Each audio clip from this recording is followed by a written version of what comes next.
Hello fam, how's it going? Today we're doing another one of these little short art casts. Just because I've got some stuff to do, but I still want to get something up. So here's something. Here is a genuine time capsule. This again was I was just starting to record everything I was doing. And just figuring it out. So I started sort of in the middle of this little project. And I say this is a time capsule because this is the subject matter and how it came about is just, it's so of its own time. This is basically Peg from Goof Troop, perpetual fan favorite Peg. And she's dressed, I think I called it Pegyo, Peg something or other. She's dressed as the big bad from the anime Kill la Kill. Which, oh man, that was around for a hot minute. I think people still talk about Gurren Lagann fondly and hypely. But I think Kill la Kill was just sort of here and then it was like gone. And even then, like Gurren Lagann, I don't hear I hear people talk about it, but I don't hear it's not like in the mainstream as much as say, let's see, what has replaced it? People are talking about Beastars right now, pretty hype about that. And actually, that's one series that I've seen so far, but that's because it's available on Netflix. Brand New Animal is also getting a lot of buzz. I'd say the one that's really taken over is My Hero Academia.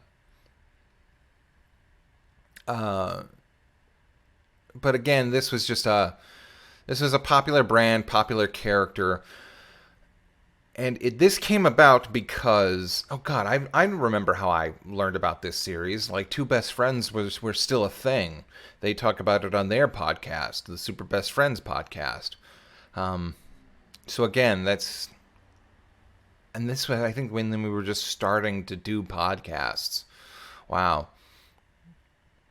And again, this whole idea came about because I didn't come up with this. It was a request from 4chan, which I spent about a year taking requests because I was like, okay, well, this will help me just come up with ideas. I'll just draw whatever idea I could come up with. And I don't have to stick to commissioner quality. This is just pure practice. This just come up with an idea. And I didn't even, this is a little bit more polished than I actually put into most of the other, I got that stupid little, I wanted to have my own little signature logo, which is a C and an R and a apostrophe. I don't know, that's an exclamation point, not an apostrophe. Oh God, it's too early. But yeah, this is definitely more polished than I would put into a lot of those requests. I would pretty much just either do a quick sketch or, at the very least, blue line art with some shading. And then I sort of abandoned 4chan when it sort of the environment got a little unsavory. But I'm glad I went there because I met a couple of good friends who used to hang out in those request threads. I believe it was Herney, it was Joe Lasco, and I forget he goes by a different handle now, and I don't remember it off the top of my head, but very prominent artist. You see him everywhere. But yeah, I don't know. This was just on YouTube because, again, it was at that sort of very, very start of me trying to figure out, okay, a workflow, which is I record my stuff. Okay, then what do I do with it now? I had crap internet back then, so I couldn't do live streams, and I actually lacked the focus or the confidence, really, to both draw and talk at the same time. I kind of still do. I'm mainly pretty quiet, or I listen to other things while I'm drawing. which is why I have the Picardo channel. Is I'll usually stick some sort of little cartoon or something in the corner. But again, this is just such a thing is just so indicative of its own time, at least in my respects. And of course, I put I don't think it was part of the request, but I put Pistol in the corner because as the sort of I don't barely remember Kill la Kill. I never knew much about it in the first place. I just know that this the big baddie, she's kind of like this weird fashion designer who has access to weird alien thread that the civilization makes clothes out of, and she tried to make human thread hybrids, and I guess she had like, I guess that's where the main hero comes from, but also like her little second in command, who Pistol is sort of cosplaying as. So yeah, this is kind of fun. Oh, and you can totally tell I'm not using a tablet monitor. I'm working on one of those. It was so bad at the time. I went about maybe between this picture and currently I maybe went through two other tablets, a brand new Wacom tablet, and I think this was a Haven, Haven tablet, and it I think it was just getting so bad that it wasn't being very responsive. But I could always tell when I'm working off of that because it's less of drawing and more of sculpting. I put up some very, very early sort of, I guess you'd call them speed draws of back when I was using Photoshop. This was before even Paint Tool Saya. So, and there was no stabilizer in Paint Tool or Photoshop. Pardon me, Paint Tool. At least it was Photoshop Elements. I know that Photoshop does have stabilizers now, but back then, no. Then, especially the version I was working with, which I think it was maybe 6, and yeah, it's less drawing and more sculpting, really. Almost reminds me of print work, because if you've ever worked with like linoleum, where you have to carve out the surface first and then sort of work in sort of an inverse of what you want to draw. This is kind of similar, where you put down a mark and then you refine the mark. You have no ability to erase what you put down in linoleum. You can actually, you know what? I think there was a guy, and I think one trick that he liked to use was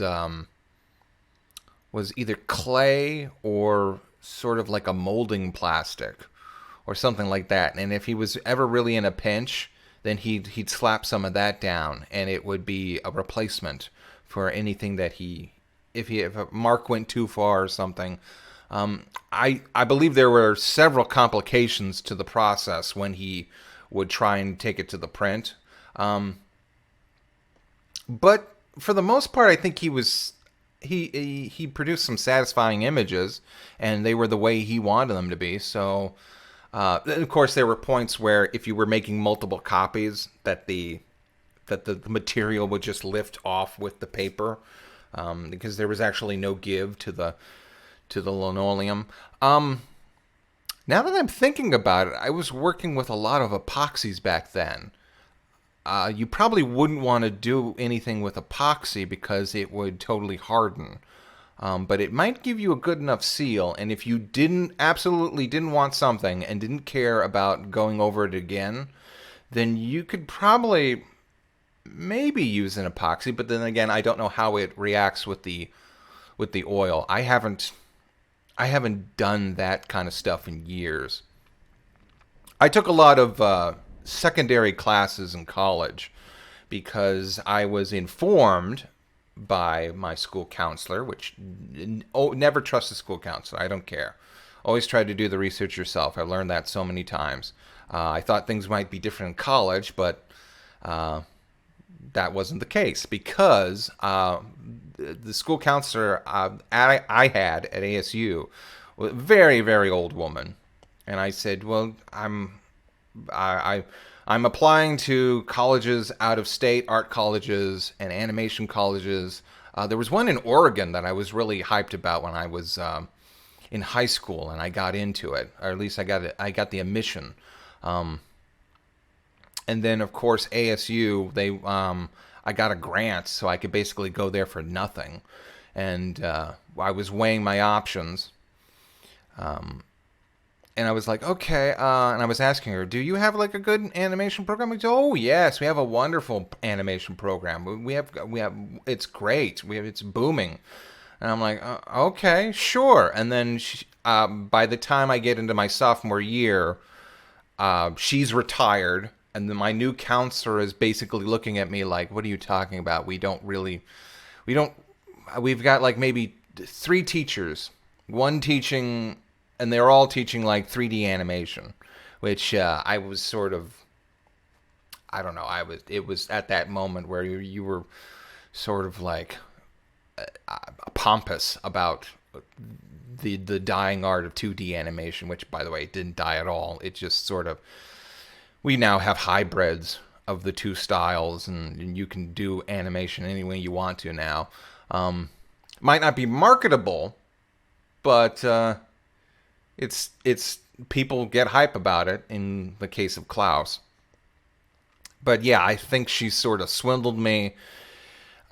She rubber stamped me as a student, and then, and by the time I got out of all the basic classes, it was like, okay, now what do I do to get towards this new degree called mixed media? And basically, I went and I took a lot of like sort of classes that I didn't think would be very helpful, like print and sculpting and print, ceramics, watercolor, and woodworking. Now, actually, it was a gift in disguise because, and I believe I may have told this story before, but just bear with me. Bear with an old man in his ramblings. It was completely night and day because all my primary classes, or all the first year classes, were taught by, I don't know, grad students. And not to look down on grad students, but they were just, I find that there's nothing worse than an art grad student.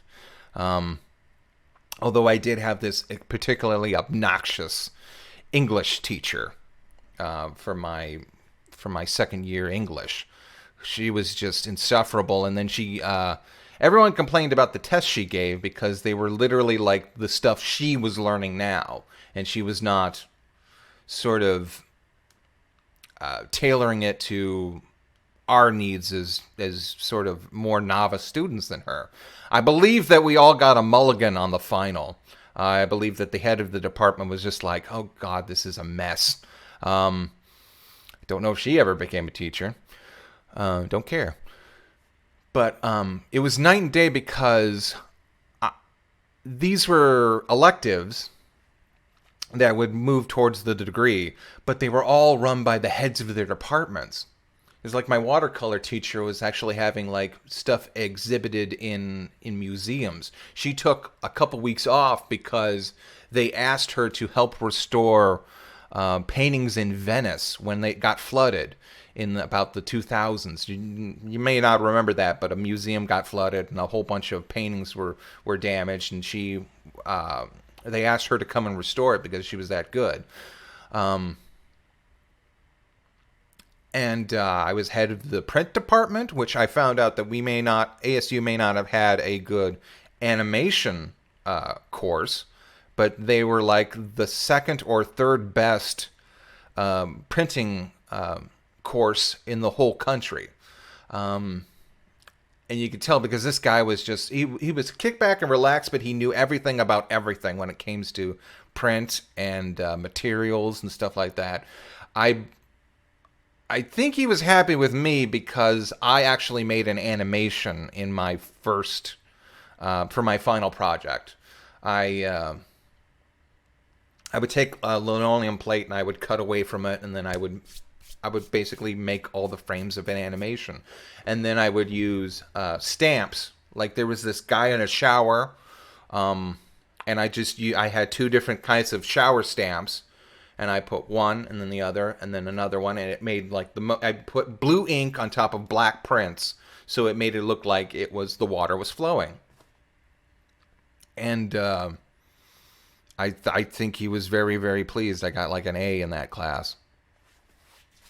Oh, and the woodworker was the head of the department. The ceramics was the head. And I learned so much stuff that actually kind of informs what I'm doing today because I learned how to work in layers. I learned how to work in three-dimensional. I also learned how to just sort of, because they were electives, they were like really laid back. And I think when I started, they sort of said, "Oh, well, you want to go into animation? Oh, there's all the references. You want to go into animation, so you're probably just going to do the bare minimum." But I always found a way to like bring some sort of somehow bring it back to animation. I think they got like a real kick out of that. I built like a robot that you could see in some of my earlier videos. It's red, and I built that all out of wood. She actually, the department head, the teacher actually said, "You need to enter this into a toy there's a toy exhibit where people just make toys and like wooden figures and stuff like that. And I'd like you to enter it." And I was like, "Okay, yeah, give me the form." I never followed up on it because it was a little shit like that. I just had other things that was things were happening. Well, things are always happening, but shit, I should have done it just to see if I could have gotten the attention of anybody. It was great. It had a big old Gatling gun.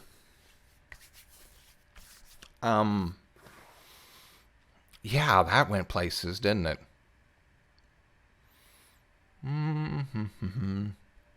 But yeah, especially working with thinking about working in 3D.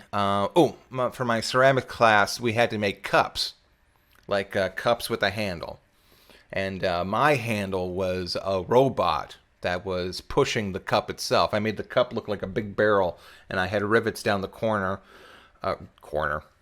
down the side, and it was a little box robot because that's all I could manage, to sort of make a good stable clay figure without any wire or anything.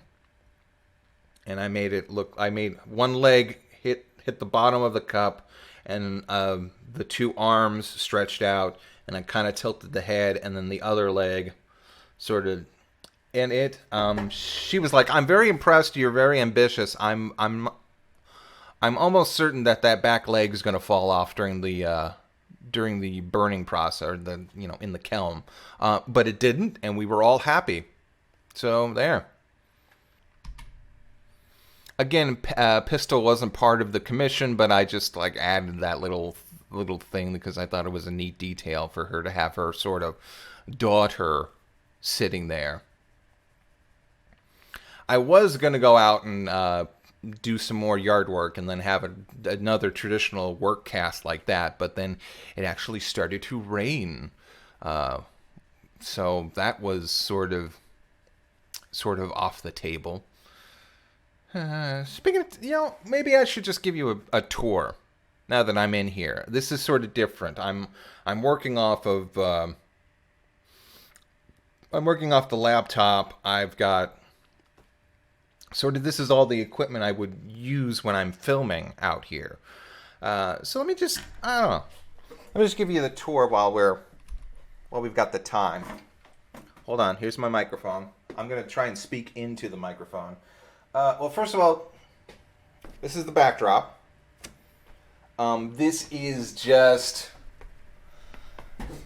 I hate to, like... Maybe I shouldn't reveal all my tricks, but this is fine. This is just a piece of wood, or a piece of, basically like school grade board. I don't know what you call this, but you see this all the time in grade school. And this has just got those soundproof pads. I basically, they're not glued, they're, oh shit, what do you call that stuff? Caulk. I had some caulking left over, and I just stuck it up there and caulked them together, and that's one thing. If you look here, you'll notice that that's the same pattern I use when I do the taste testing videos. So it kind of makes... I got this wallpaper from the dollar store. I was like, that kind of looks like a kitchen. I'll make that work. You've got the familiar face board. So whenever I need to, depending on what video I use, I just swap out the background. And I have this on pins on a peg board. Peg. So that way I can just... And I can move this board too. Take it wherever I need to. And then for emergencies, I have a projector screen.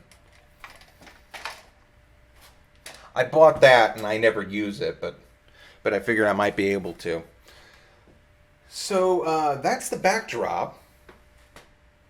Let's see, how much time do we have left? I'm pretty sure I got enough to just kind of dick around.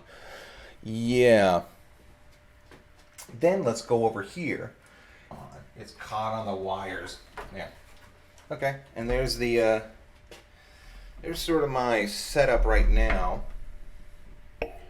With the laptop and the microphone, and of course the table that I did one of my first thrifty finds about. You know, it's got the wings that extend outward and everything. I finally figured out what this is. This is a grocery store cart. And I found that out the other day when I saw one of these just sitting out. They had it was at we went to like an older Fry's because, Grandma wants a roast. And she thought that this Fry's might be a little better. And then I saw this just sitting out. It was smaller. It wasn't as nice as this, but it was the same sort of model because it had the wings. And I guess it's just a display cart where people can, you can literally like put anything you want, put a tarp over it, extend it a little bit. And you set displays like for advertising groceries and things like that. Weird, huh? Still wondering. So they are probably made in a factory. You probably don't need a logo because they're so specialized that you would never need one in the first place. Now moving over here. Let's see. Can you see all that? Oh, God, that's really far away. So yeah, this is basically just an old cart that they had sitting out on the street for for garbage collection, and it had wheels on it, and I was just like, yeah, why not just take it? It's actually a Lucky Strike. I don't know if you remember Pall Mall. It's a cigarette brand. I mean, it's most likely still around, but they had Lucky Strike Pall Mall, which means that someone probably cashed in their cigarette points. For those who don't know, you could, just like cereal box tops, you can take cigarette package, points of proof of purchase, and work towards buying stuff. I remember one time in a thrift store, and I still might have it, I bought a cassette of Marlboro's released a greatest hits sort of cassette, which was the greatest hits of the day, and I just thought it was so weird, and I bought it. I don't even think I have the ability to play it anymore, but yeah, it's just a really neat looking cart, and I was like, oh gosh, why the hell wouldn't I? Gee, I'm gonna take my microphone. why the hell wouldn't I just take it and clean it up? I replaced one of the wheels, and it works fantastic. I strapped a power bar on the side, so that way I can roll it around, and I still have a source of electricity whenever I need to. There's the monitor plug right there, and the PS4 is plugged in. When I come out here and I do Fortnite videos, I plug it all in and I get it set up. The laptop will sit underneath in the second shelf. In fact, this one with the lucky stripe on top of it, or written on it, it was the top shelf, but I took it. The second shelf was falling apart. It was like really bad. It's probably the reason why they were getting rid of it. So I just took the top shelf, moved it down, because the monitor wouldn't fit in between the two shelves. So I was like, okay, well, I'll just open up this space and then have it that way. And these are they're basically dollar store rods. They're flexible rods. You're supposed to put your cell phone on them. They're only like $2 each, but if you just take the tips, and then you sort of drill into them and insert a bolt, then they'll hold sort of any sort of camera or microphone or anything. So I've got like 3 of those, and they're really super useful for when I need to just sort of have unconventional, just very cramped sort of like area that I need to work around, and just put like a monitor or a camera or a microphone. I use it a lot for microphones. I will grip it right here, and then it'll just kind of lead over to underneath the camera for when I'm filming. And then back here, I have, and I don't know if you can see this or not. Let's see if I can see the monitor. Yeah, back here, I built a rack for all my tripods and my giant cameras. Not cameras, my giant lights. You know, the ones that fold out and you can put a bulb on there, and my green screen. So yeah, I've just got, it's just like really, really useful. And that's sort of the setup I have going for me right now. Hold on. Let me put this. It's not the most glamorous, but considering I'm not working in my own environment, it's the best I can do right now. That's pretty much what most of filming is. If you ever like, what's the show? There's a Good Bad Flicks. If you want a really good web series that goes into everything that goes into movie making, and basically pretty much everything in the movie industry. Starting out, if you're starting out in the movie industry and you're a small production, everything's pretty much held together by glue and chewing gum. But yeah, definitely look up like the Galaxy of Terror, where they basically go over how how it was the prototypical alien, and they had to like just build all this insane stuff and cut corners. I'm also reminded, speaking of animation, you've got the classic Looney Tunes cartoons. Well, they were pretty much all shot on like a torn apart bicycle. The camera broke down at one point, and there was an artist who was also, I guess you could consider the staff engineer, who basically like replaced a bunch of the camera parts with like bike gears and just made the camera work again from just spare parts. Because the cheapskates at Warner Brothers wouldn't dole out any money for decent cameras, I guess. Anyway, thank you all for joining me this morning, and I hope you have a good day. We will see you later. Goodbye.